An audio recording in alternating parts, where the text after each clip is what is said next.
अस्सलाम वालेकुम दोस्तों, आज के इस डार्ट ट्यूटोरियल में हम तीन टॉपिक्स को कवर करने की कोशिश करेंगे।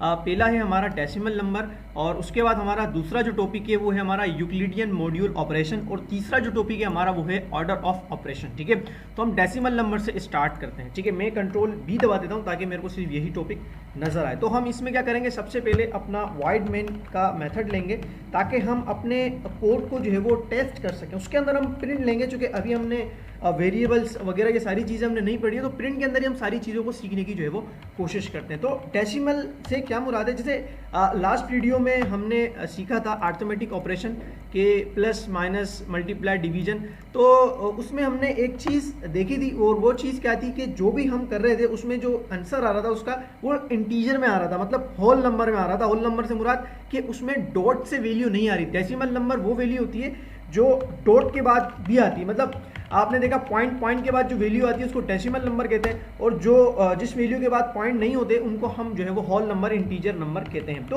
अगर मैं 2+2 करता हूं तो इट मीन के ये मेरे को इंटीजर रिटर्न करेगा। मैं आपको डिबग में दिखाता हूं। डिबग कंसोल में हम गए, मैंने यहाँ से रन किया तो आप नीचे देख सकते हैं कि इसका 2+2 4 आया। लेकिन अगर मैं इसको डिवाइड करता हूं तो आप देखेंगे कि इसका आंसर पॉइंट्स के अंदर आएगा। देखें 1.0, तो ये इसने आंसर किस में दिया, डेसिमल के अंदर दिया। तो हम इसी चीज़ को आज देख रहे थे कि डेसिमल नंबर से क्या मुराद है।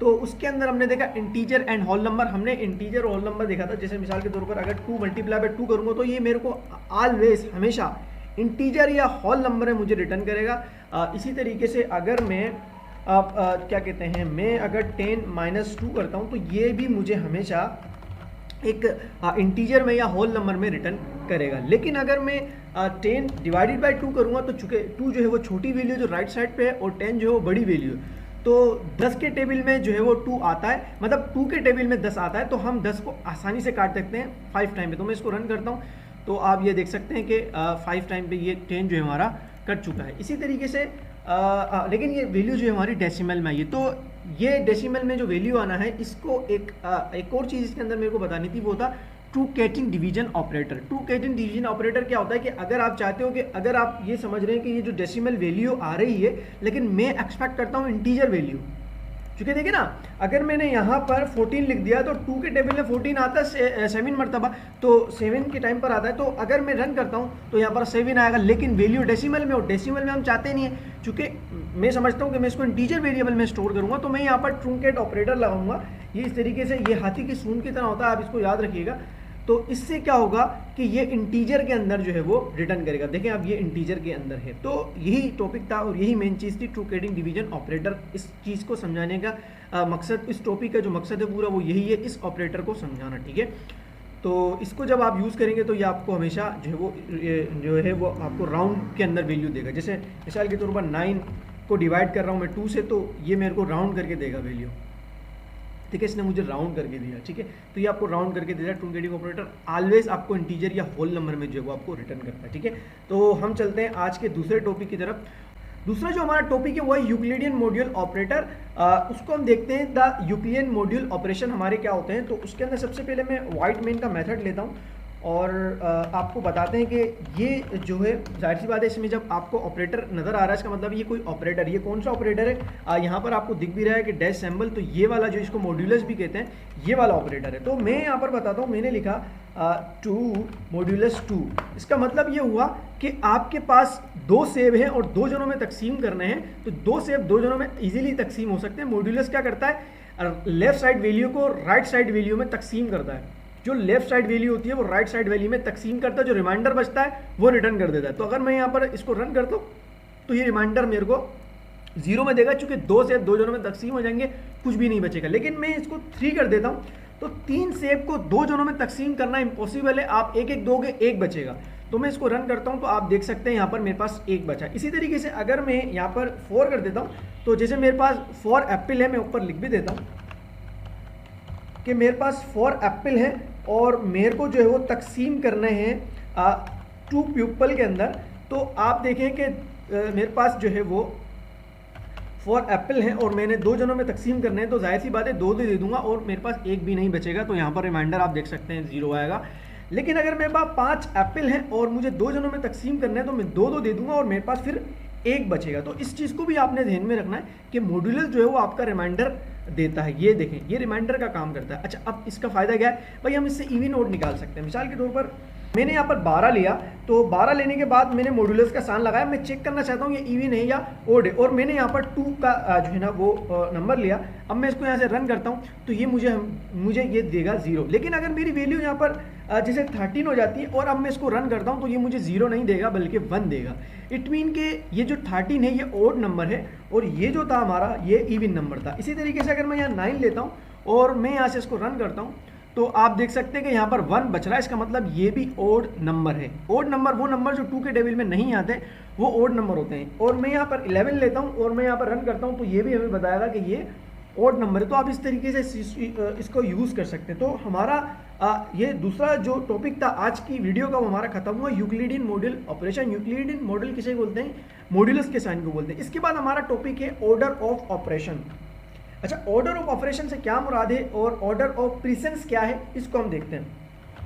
सबसे पहले मैं वाइडमैन का मेथड लेता हूं और मैंने लास्ट वीडियो में भी जो मैंने लास्ट वीडियो अर्थमेटिक ऑपरेशन आपको कराया था उसमें भी मैंने इस चीज़ के ऊपर हाईलाइट किया था कि पीरियोडिटी ऑपरेटर को मैंने हाईलाइट किया था कि जैसे हमारे प्लस और जो माइनस के ऑपरेटर होते हैं ये जो है वो एक मतलब ये एक सेम पीरियोडिटी रहते हैं,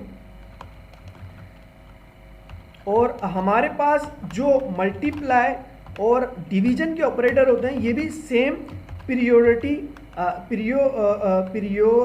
लेते हैं, ठीक है। मगर एक चीज़ इनमें सेम है कि अगर हमारे पास अगर कोई नंबर है, मिसाल के तौर पर मैंने यहाँ पर लिखा, मैंने यहाँ लिखा प्रिंट और इसके अंदर मैं यहाँ पर करता हूँ 2 + 2 डिवाइडेड बाय 2। अब ये तो सेम पीरियोडिटी पर है, लेकिन अगर मेरे नंबर में डिवीजन आ जाता है तो सबसे पहले मैं डिवाइड करूंगा, उसके बाद मैं प्लस करूंगा। इसी को हम कहते हैं ऑर्डर प्रीसेंस। जो पीरियोडिटी है मल्टीप्लाई की और डिवीजन की वो फर्स्ट पर है, अगर वो हमारे पास आ जाता है तो सबसे पहले हमने वो करना है। ये बिल्कुल इस तरीके से है कि मिसाल के तौर पर आपका दोस्त ने आपको बुलाया और आपकी अम्मी ने आपको घर पे बुलाया, तो आप अपने दोस्त के पास जाएंगे या अपनी अम्मी के पास जाएंगे? तो आप बोलेंगे नहीं, मैं सबसे पहले अपनी अम्मी के पास जाऊंगा क्योंकि मेरी अम्मी की जो प्रायोरिटी है वो हाई है, मेरे दोस्त की उतनी हाई नहीं है। बिल्कुल इसी तरीके से डिवीजन और मल्टीप्लाई की जो पीरियोडिटी है वो हाई है। अगर आपके कैलकुलेशन में, आपके अर्थमेटिक ऑपरेशन में मल्टीप्लाई और डिवीजन का ऑपरेटर पहले आ जाता है तो आपको मतलब पहले आया लास्ट में, अगर वो आपके नंबर में है तो आपको सबसे पहले डिवीजन करना है, उसके बाद प्लस और माइनस करना है। अगर मैं इसको इसी तरह से सीक्वेंस में लेके चलता हूँ तो आंसर क्या आएगा वो हम देखते हैं। 2 + 2 4, 4 + 2 6 डिवाइडेड बाय 2 3 आना चाहिए। तो मैं इसको यहाँ से रन करता हूँ तो आप देख सकते हैं यहाँ पर 3 नहीं आएगा, यहाँ पर 5 आएगा। क्यों? क्योंकि इससे सबसे पहले डिवाइड किया, डिवाइड करा तो 1 बचा, 2 × 2 डिवाइड हुआ, 1 बचा।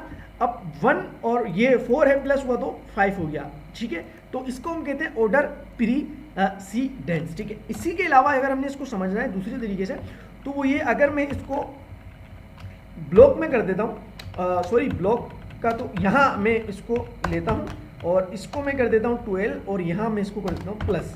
और अब मैं क्या करता हूँ, इसको मैं ब्रैकेट्स में ले लेता हूँ। तो हमने बचपन में क्लास में पढ़ा था कि सबसे पहले ब्रैकेट्स हल होते हैं, उसके बाद बाहर वाली वैल्यू हल होती है। तो इस दफ़ा हम सबसे पहले ब्रैकेट्स हल करेंगे, हम ये नहीं देखेंगे कि सबसे पहले डिवाइड होगा, ठीक है। तो हम सबसे पहले ब्रैकेट्स हल करेंगे। तो ब्रैकेट हमने हल किया तो इसका जो आंसर बनेगा वो 6 बनेगा, और 6 जब हम 12 से डिवाइड करेंगे, मतलब 6 की टेबल में 12 आता है, बिल्कुल आता है, 6 × 2 = 12। तो यहाँ पर जो हमारा आंसर आएगा वो 2 आएगा। देखें यहाँ पर जो हमारा आंसर आया, तो यही हमारी ऑर्डर प्रीसीडेंस होती है। सबसे पहले डिवाइड होता है। मैंने यहाँ पर आपको मल्टीप्लाई नहीं करवाया, मैं आपको मल्टीप्लाई भी करवा देता हूँ। अगर मैं यहाँ पर मल्टीप्लाई का साइन लेता हूँ तो अब 6 12 जो आंसर आएगा वो हम देख सकते हैं 6 12 मेरे ख्याल 72 आंसर जो है वो हमारा यहाँ पर आना चाहिए।